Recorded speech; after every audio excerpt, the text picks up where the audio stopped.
Hi everyone, this is a brief introduction to the CSIRO ASCAP Science Data Archive, or CASDA. CASDA is a collaboration between CSIRO Astronomy and Space Science, CSIRO Information Management and Technology, and PAWSI to build an archive for the ASCAP telescope.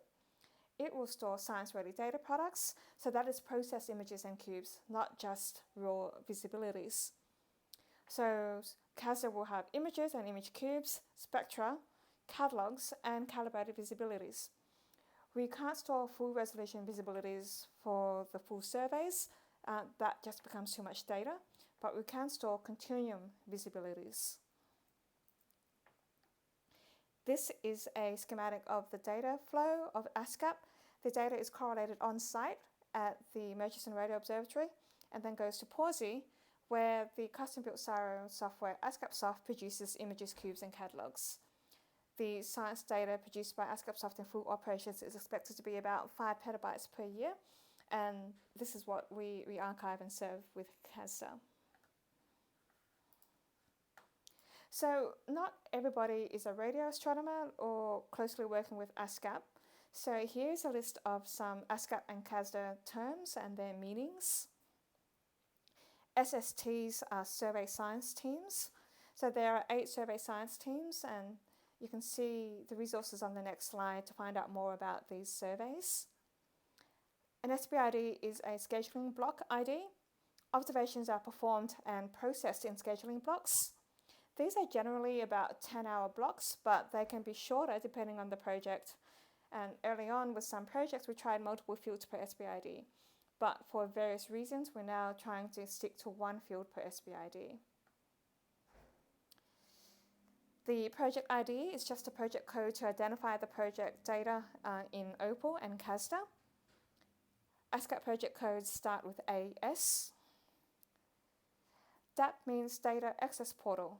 So this is CSIRO's enterprise-wide portal for data, which supports many different CSIRO business units. VO is Virtual Observatory.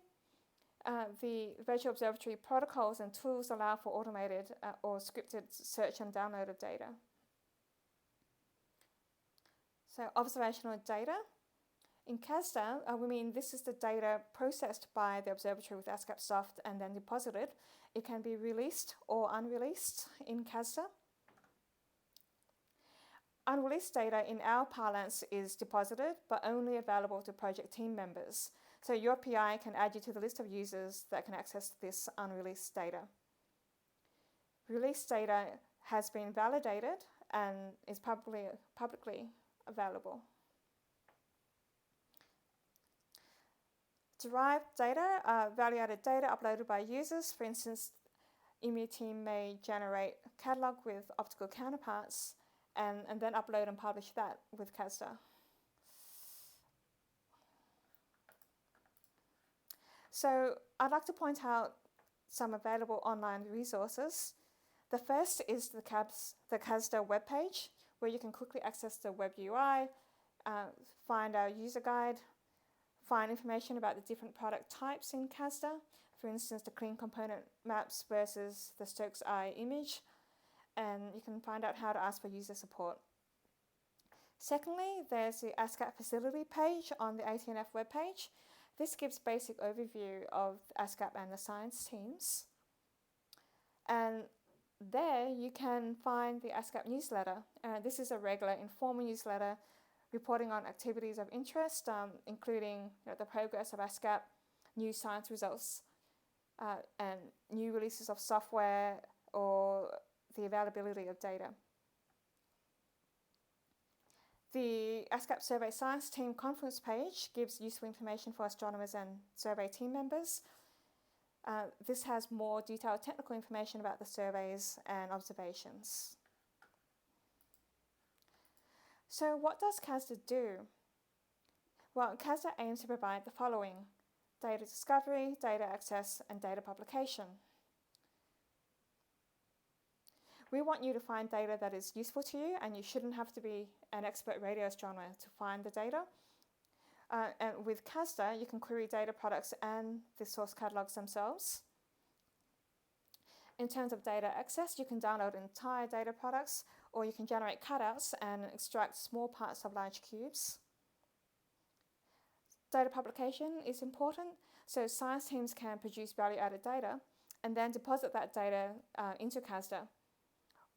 We already have some legacy surveys deposited as well. And DOIs, or Digital Object Identifiers, are signs. These are permanent links to the data that you can cite in a journal. So it allows readers to access the exact data that was used or produced in a publication. So the Data Access Portal is a web UI that provides the interactive access to CASDA. We have the classic observation search web form, which you can see as a top left image, but you can also search for data with the SkyMap service, which is the bottom image. The web tools can also interact with VO services to generate downloads, cutouts, spectra, and catalog queries. An example of the cutout service is shown in the top right.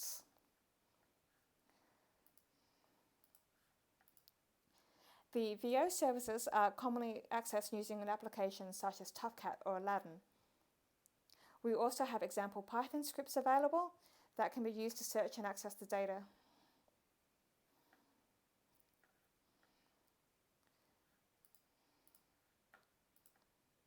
And we recently developed a CASDA module as part of the AstroPy AstroQuery package. This can be used to discover and download data using a very simple API. We hope this will make it easier for astronomers to search for and download CASDA data as part of their workflows.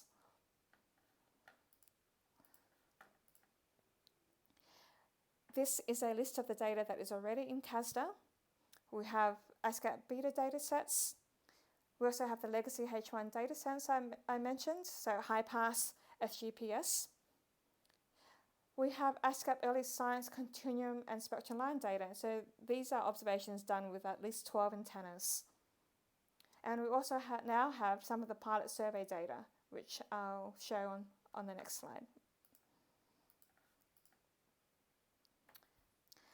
So we recently completed observations for phase 1 of ASCAP pilot surveys. We completed the observations in May. These pilot surveys were designed to test and verify observing modes and strategies using the full ASCAP 36 dish array. And we wanted to do this before we embark on multi-year full survey campaigns. Processing is now underway, and this lists the status of the data in CASDA. Some data is already deposited and released, for example, all of the EMU data and the Wallaby Hydro field. While some of this data has caveats, including continuum subtraction, some issues with spectral indices, and issues with strong artifacts around bright sources, this data can definitely be used for science, and indeed scientific results are already coming from many of the science teams. So I just wanted to finish with a word on publishing and acknowledgements. CASDA release data is available to all astronomers, but please follow the guidelines at this webpage. So we ask that all publications using data accessed through CASDA include this acknowledgement. And I note that the individual survey science teams will have their own data and publication policies. Lastly, please also include the DOIs to the dataset that you use in your papers. Thank you.